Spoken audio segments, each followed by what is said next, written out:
butter. Today we're using the Saladmaster bowl. First we're going to have some flour, egg, and mix it up. We're going to add some milk. We're going to add some butter.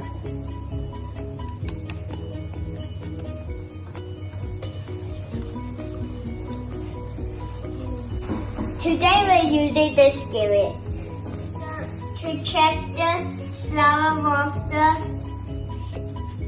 when it's ready.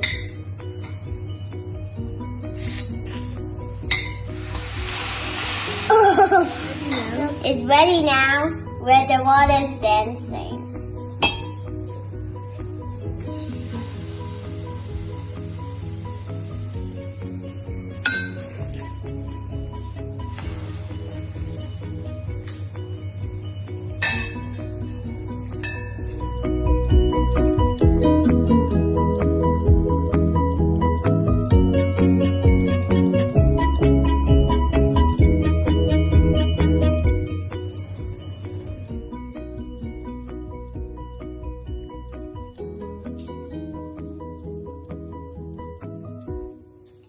Enjoy cooking!